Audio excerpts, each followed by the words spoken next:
riders on their way out onto circuit now. Of course, not many in this class. 3. 3 to be precise, but as you can see, the order will come up on your screen now. Make that 4. Oh, there's 4, 5, sorry. As I say, they're on the screen. So you got Ronald Harris in the number 66 bike in first, Thomas Groms in the 98 second, Rhys Stevenson in third place on the 23, Stephen Brooks in fourth place on the number 40 bike, and then Lucas Brown on the fifth place on the 29 bike, setting no time from qualifying. Yeah, the difficulty with only 4 bikes on the racetrack is that you would think that there's not going to be much of a race, but you've got to look at the quality of these 4 riders.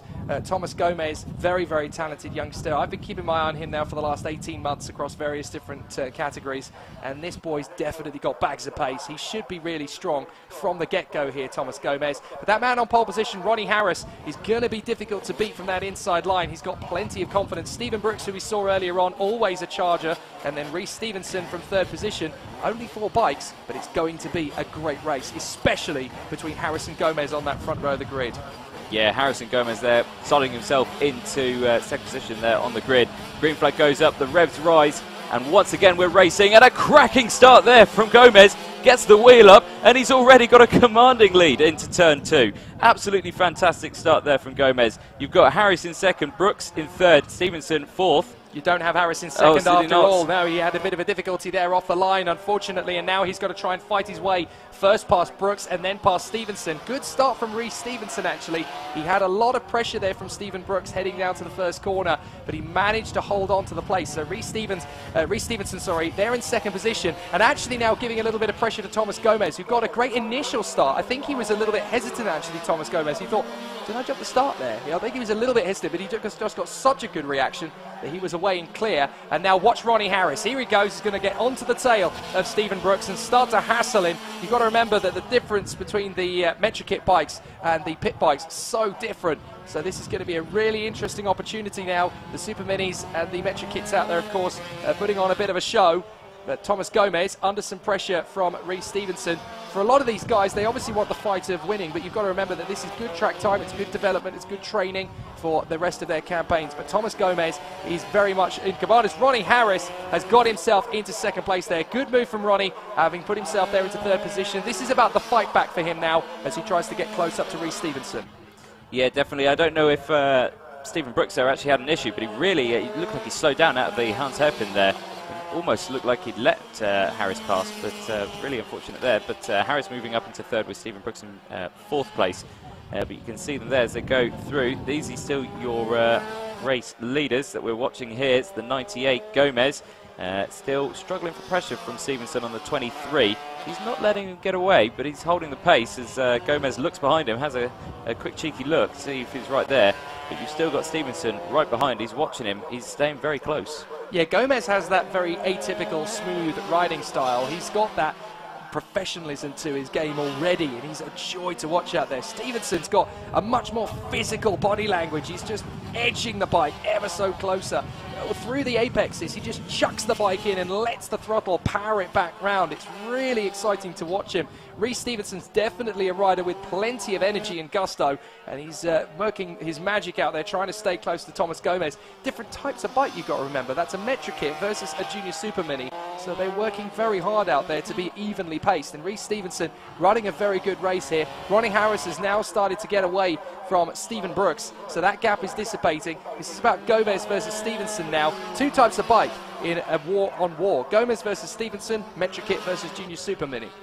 Well, what's your prediction on that one? I definitely think Metrokit's going to take it, but yeah, Gomez still in the lead on the 98. Well, you say that, but the thing is, this is one of those races where, yeah, okay, there's not many bikes in the field, but all it takes is one little mistake. And yeah, at the start of his career, Thomas Gomez had that tendency to overcommit. He would save the day more often than not, but there have been occasions where he's just edged a little bit too far over the limit. He's so much better at it now, though. He's really come of age in recent months. And Thomas Gomez, this is basically now his race to lose. He doesn't want to succumb to the pressure of Rhys Stevenson out front. There's Ronnie Harris, who's much smoother now. I think the problem is when you make a mistake like that at the start, it dents your confidence. You need to push yourself back into the A game and get yourself back into a good position. And Ronnie has clearly taken that on board. He is a little way behind the 2 leaders now, to the tune of about 5 seconds. But look, you've got to learn by doing. This is still the beginning of your motor racing career. You've got to take the positives from these things. He has been able to work himself back into a decent position, and he's now working on his rhythm, working on his consistency. You've got to be smooth to be a fast MotoGP rider one day, and that's what he's working on. He's looking pretty good out there. He is, yeah. Just watching him on my screen up here in the comms box, just flying around. He's got some good pace. He's nice and smooth. He's hitting his apexes. He's seeing where he's going. He's absolutely great out there. It's really good to see it actually on there. As I say, that he runs nearly onto the curb there, but still flying through. But of course, your current order is still Gomez, Stevenson, Harris, and Brooks with your order for the top four at the moment. But absolutely flying around as he goes through into turn number 2. Again, still clipping those apexes knee down. But here's back with your leaders now with the 98 and 23. I tell you the other thing I really rate about Thomas Gomez actually as a rider is that he's got this discipline that you just don't tend to see from kids of that age. He seems to he came into this sport very much as a kid who wanted to ride motorbikes and have a laugh.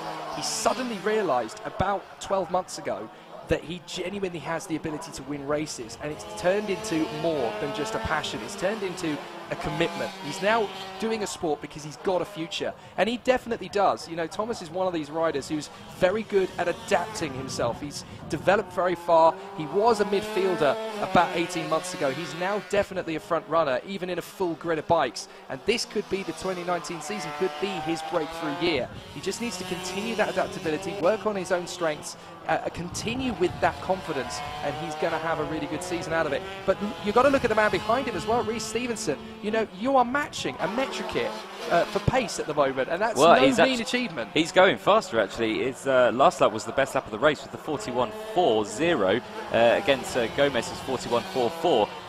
Now, again, they've just crossed the line now, and they've both gone much faster again. Gomez setting a new fastest hour for 41.3, but then but just taken away straight away from Stevenson with a 41.27.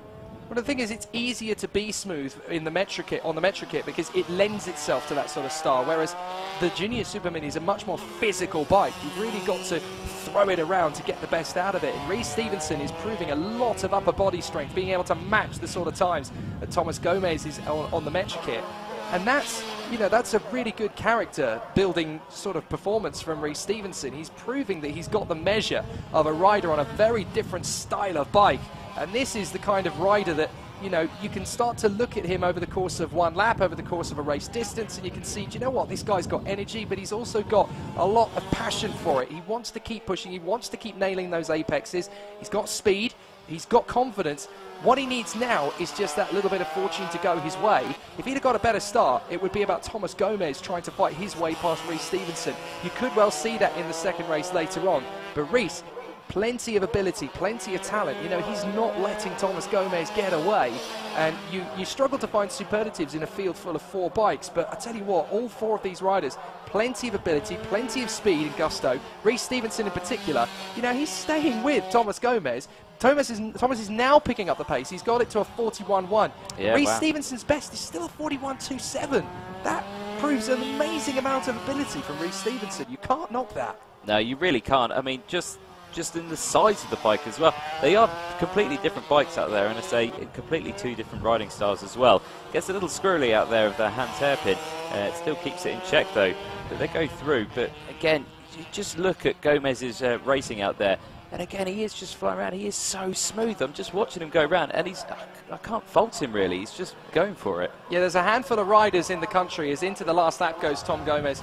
There's a handful of riders at his level, at his age, that is worth keeping an eye on in terms of future BSB, WSBK, MotoGP sort of stakes. We always want to look out for the next, you know, who's going to be the next rider to go into the Red Bull Rookies Talent Cup, you know, who's going to be that sort of rider that's going to represent Great Britain on the international stage. You have to say that Thomas Gomez is part of that list, and it's great to watch him out there just looking like it's child's play. That's the thing that's great to watch about him. He's got his stance and his confidence is up. He looks so brilliant out there. He does indeed, and as I say, we're on the last lap now. He's on the start-finish straight to take the checker flag. Great win there from Thomas Gomez, and then you've got your Rhys Stevenson in second position, Ronald Harris in third, with Stephen Brooks in 4th place. But brilliant race through these guys. Just a cracking experience to see how smooth they are out there with such a clear track for them. Really proves how good they are at riding. Yeah, it's not the most nail-biting of races, but what it does do is it demonstrates what these riders can actually do. You've got a little bit more time in our position as we are to actually look at what these riders are doing on the bike and assess their ability and assess where their next developmental performance tack is going to come from. To be fair, these guys are doing an amazing job out there.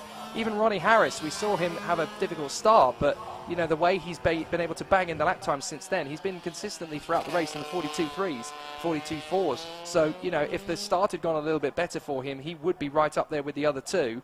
And I think it's only a dent in the confidence that's really kept him from the top spot.